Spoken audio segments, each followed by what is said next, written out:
Ang init po! Ang init! Nakakaloka! Grabe, no? Ang init! Parang feeling ko nanood ako ng basketball, no? Ganun kainit. Correct! Parang game! Yes, eto na ulit. Balikan natin ang mga hurado natin. Andrew! Iparinig ulit natin ang ingay natin. Kanina narinig yung ingay nyo.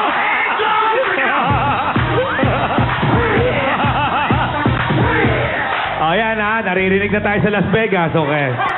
Okay. Eto mga kaibigan, sa grupo na ito, okay, ang energy ninyo ay definitely explosive. Definitely explosive.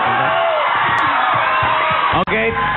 At kung meron man nagmarka sa akin, na nagmarka na talagang para sa akin nagmarka rin sa tao kanina at pinagmasdan ko ang tao, ang isang bagay na ibinigay nyo ay yung inyong sorpresa.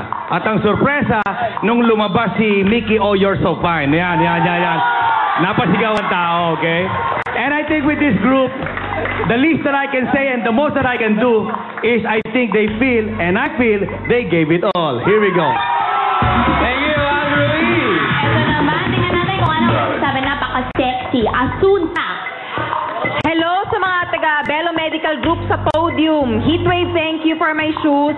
Parang naalala ko yung nung mga kapanahunan nung ako'y nanonood pa ng basketball game. Uy, sino naalala mo? Sino pinapanood? Yung ex-boyfriend ko. Oh! Anong team niya dati? Ewan ko, Manila. Those were the days. I think Okay. D-O-Z-E-D-A-Z. The days. Ayo, those were the days. Grabe napaka-credible nyo bilang referee.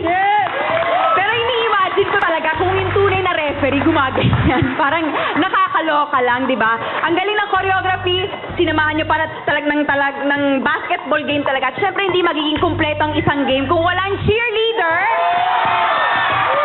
Sa totoo lang, kahapon pa sinabi sa akin nila na, uy, abangan nyo yung abangan mo, Asunta, bukas yung referee. So, inabangan ko talaga kayo.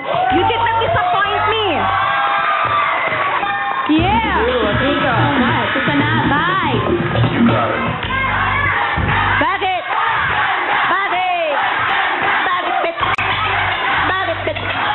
Okay, wala tayong oras. Sino tayo ulit sa mga grupong ito? Nakakaloka kayo na patayo nyo ako ngayong araw na to. Kayo pa lang ang nakakapagpatayo sa akin ng ganito. Bago pa magsimula, kabadong-kabado na ako kasi para kayo nagpalit ng outfit. Pinalitan nyo, di ba?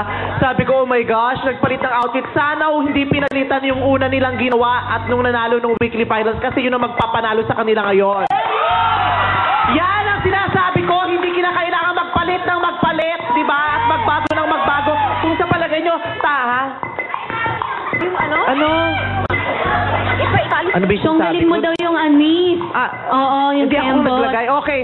Di ba? Ano ba yung sabi ko? Bakit? Yun nga. Hindi kailangan magpalit ng Kuya magpalit. Mel eh. Hindi kailangan magpalit ng Oo, palit.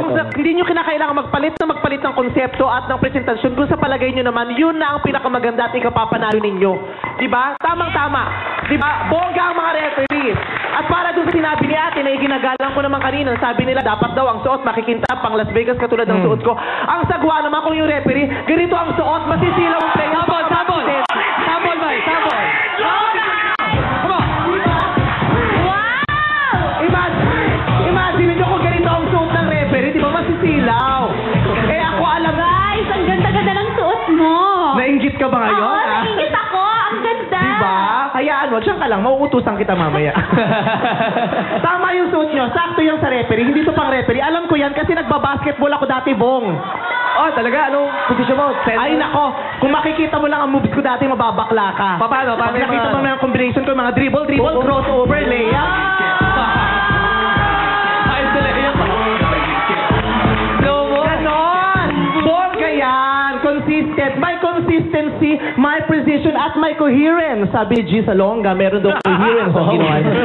Nakakaloka. Gustong-gusto ko. Kaya lang, kawawa naman yung cheerleader. Sinadyakan sa dibdib. Baka naman may nakakaloka. Baka durog na ang baga niyan ngayon, ha? Pero ang cute mo nung lumabas ka, tuwang-tuwa ako sa'yo. Ayan. Ngumiti ka. Ipofocus ka ni Direk. Ngumiti ka. Ang ganda, oh. Taas mo yung kilikili mo. Taas mo lang yung braso. Huwag kang mahiya. Itaas mo yung braso. Oh, taray! Ang suot, dalaga, pero ang kilikili, gorilya.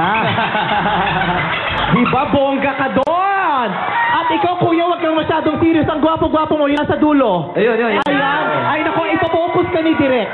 Ipupokus ka Direk. ni Direk. Oh. Yeah. Oh, nakakaloka dahil sa'yo, may nag-bet! Ayan na. Nakakaloka, wala na siyang ilaw. Anak, ang gwapo mo sa TV. Para sa akin, you're the best. Ito nga pa lang yung ama, Mike Enriquez. I love you guys. Congratulations. Cheers!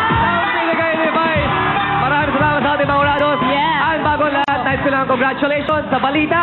The Best Tagalog Newspaper, Gawad Tanglaw, kay na Tita Chit Ramos, ayan, then kay Dito Valares, Reggie Bonoan, at kay Nanay Christopher Ming. Congratulations, balita. Guys! Ngayon naman, mapunta ulit tayo kina Daddy and Judy backstage. Nag-perform na kanina ang tatlong grupo na dito naman ang nanalo kahapon. Pare, sino bang kinatatakutan nyo doon sa mga una at pangalawa at pangatlong grupo? Wala kaming kinakatakutan kahit sino. Wala, yeah man, give me five man. Abangan natin ang performance nila sa pagbabalik na Your Soul, Your Time.